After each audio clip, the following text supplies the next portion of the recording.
Namaskar, Vanakkam, Namaskaram, Sat Sri Akal, Namaskar. Namasté le cinéma. Nous sommes le lundi 14 août 2023 et voici les actualités du grand et du petit écran indien, décryptées en exclusivité par Bolly & Co. Salut Elodie, comment ça va? Salut Asma, ravie de te retrouver, tu m'avais manqué lundi dernier. Mais toi comme moi, on avait besoin d'une toute petite pause. C'est vrai, d'autant qu'on approche grandement du 50e épisode. C'est fou comme le temps passe vite. Ouais, et l'épisode d'aujourd'hui marque également le premier anniversaire de Namasté le cinéma. Tu te rends compte? Joyeux anniversaire, joyeux anniversaire, joyeux anniversaire, Namasté le cinéma. Bref, vous avez l'idée. Comme vous pouvez le constater, Asma est en grande forme. Yep, je suis on fire. Mais bon, trêve de bavardage et abordons des sujets sérieux. Des sujets graves, dramatiques comme... Le changement climatique, l'inflation, la réforme des retraites, la montée de l'extrême droite, quoique je vois pas trop le rapport avec le podcast. Pire que tout ce que tu viens de citer. T'es prête? Vas-y. Les films Yoda et Merry Christmas sortent le même jour. Ok.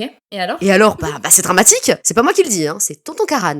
Et il est colère. Oh là là, qu'est-ce qu'il a encore fait lui? Alors, reprenons les faits. Il y a quelques semaines, le réalisateur Sriram Raghavan, que j'adore, annonce la date de sortie de son film Merry Christmas pour le 15 décembre 2023.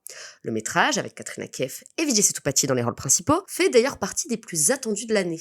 Je confirme, et cette association aussi hasardeuse que culottée entre Katrina et Vijay m'intrigue fortement. Sauf que Tonton Karan, il boude. Parce que lui, il avait décidé de sortir sa production Yoda le 15 décembre également. Oui, enfin, il y a des tas de films qui sortent le même jour, et ce n'est pas forcément la fin du monde. Oui. On l'a vu récemment avec Barbie et Oppenheimer, qui se sont éclatés au niveau marketing, et tout ça dans la bienveillance. D'ailleurs, les deux films ont réussi à trouver leur public. Oui, enfin, Tonton Karan, la bienveillance, c'est manifestement pas trop son truc, puisqu'il a préféré faire son caca-boudin sur ses réseaux sociaux parce que la date, il estime qu'elle était à lui.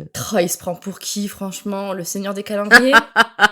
Il déclare, je cite, que Sriram Raghavan n'a pas eu la courtoisie de l'appeler pour l'avertir du clash entre leurs deux films.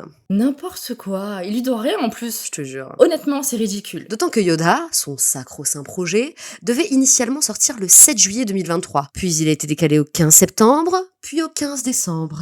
Oui, donc dans le genre je pique la date des autres, c'est Karan qui fout la merde. Mm-hmm. En plus, quand ton film s'intitule Merry Christmas, le bon sens veut que ça sorte en décembre. Mais Karan Johar a semble-t-il le monopole du clash à partir du moment où c'est lui qui l'initie. Puisqu'il est bon de rappeler qu'en 2016, il a sorti son Edilhem Mushkil le même jour que Shivai, réalisé par Ajay Devgan, qui n'est autre que le mari de sa meilleure copine. Alors bon, pour la courtoisie, on repassera. Après, vu le contexte compliqué au box-office indie, je pense que Karan veut surtout assurer ses arrières. Et forcément, se retrouver face à un réalisateur aussi talentueux que Sriram Raghavan, auquel on doit notamment des pépites comme Badlapour et Andadoun, ça a dû provoquer chez lui un petit caca-culotte.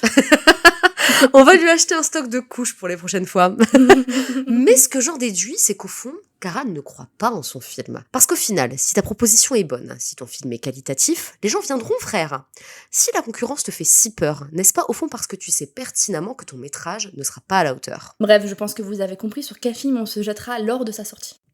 En effet. Chère Elodie, quelles sont les nouveautés de la semaine? Au cinéma, découvrez l'un des blockbusters tamouls les plus attendus de cette année, Jailer avec la superstar Rajinikanth, sorti le 10 août avec Friday Entertainment. Chez le même distributeur, on rappelle que Rocky Orani Kiprem Karani est toujours en salle pour sa 3e semaine d'exploitation. Et notre avis sur le film est disponible dans le 47e épisode de ce podcast. De son côté, Nighted Film nous propose Gadar 2, suite du grand classique sorti en 2001, et pour l'occasion, on retrouve le casting original, à savoir Sunny Deol et Amisha Patel. À savoir si une suite était nécessaire plus de 20 ans après le premier métrage. En SVOD, découvrez Alia Bhatt dans son premier rôle à Hollywood avec Agent Stone, disponible sur Netflix depuis le 11 août. Et alerte spoiler, c'est nul.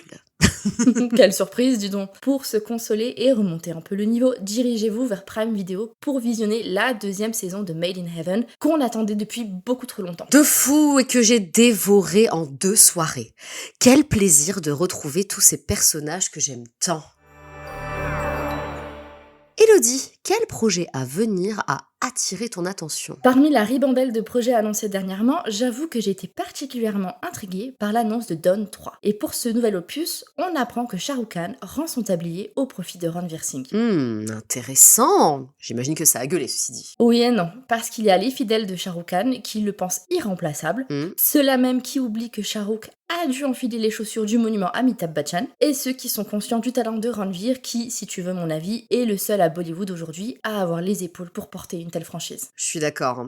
Ça me fait justement penser à un article que j'avais rédigé il y a plus de 10 ans dans notre 3e numéro, intitulé « Qui pour remplacer Shah Rukh Khan ?» J'y faisais un état des lieux de la nouvelle génération d'acteurs, et même si je concluais sur le fait que Shah Rukh était unique en son genre, je mentionnais Ranveer parmi les candidats. Quand on vous dit qu'on est visionnaire, puisqu'en 2023, l'acteur fait un comeback presque inespéré avec Rocky Horror Nikki Prem Karani, avec un charme et une sensibilité qui n'est clairement pas sans rappeler la grande époque de Shah Rukh Khan. Du coup, on peut dire que Farhan Akhtar, qui réalise le film, a fait un choix plutôt pertinent, qu'il officialise avec la sortie d'un teaser. Et qu'est-ce que ça nous raconte d'ailleurs? Bah pas grand-chose. Et c'est peut-être ça le vrai problème. Parce que la vidéo annonce, si ce n'est pour nous dire que Ranveer sera le nouveau Don, bah elle ne nous dit rien. Rien sur l'univers, rien sur le ton. Ah merde, on a de quoi s'inquiéter du coup? Il y a ce côté high-tech que dégagent un peu les décors, mais ça me fait un peu peur si tu veux mon avis. Il ne faudrait pas qu'à vouloir être trop branché, Don devienne cheap. Parce que ce personnage n'a jamais eu besoin de gros gadgets pour être génial. Mais pour résumer, disons que le teaser donne surtout l'impression d'avoir été tourné à la va-vite pour rapidement annoncer le film en surfant sur la popularité retrouvée de son acteur vedette. On sait par ailleurs que le tournage de Don 3 n'a pas encore commencé, donc il semble qu'il ne faille pas trop se fier aux images que l'on voit dans ce teaser. Et pour en avoir le cœur net, on a une date? La vidéo nous le dit, rendez-vous en 2025 pour découvrir la nouvelle ère de Don.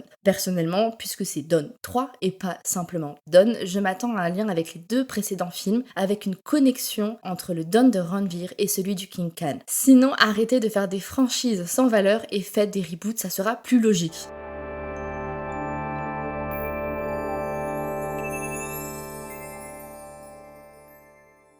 Et c'est tout pour aujourd'hui, merci de nous avoir écoutés. C'est sur la mélodie de Zinda Banda du film Javan que l'on se quitte. L'occasion pour moi de vous rappeler que ce métrage signé Atli, avec Shah Rukh Khan, Nayantara et Vijay Sethupathi dans les rôles principaux, sortira en Inde le 7 septembre prochain. Bon, je kiffe la chanson, mais je trouve que la voix d'Aniruddh ne va pas du tout avec le physique de Shah Rukh. Oui, c'est pas faux. Mais ça n'empêche que c'est un pur banger. Ouais.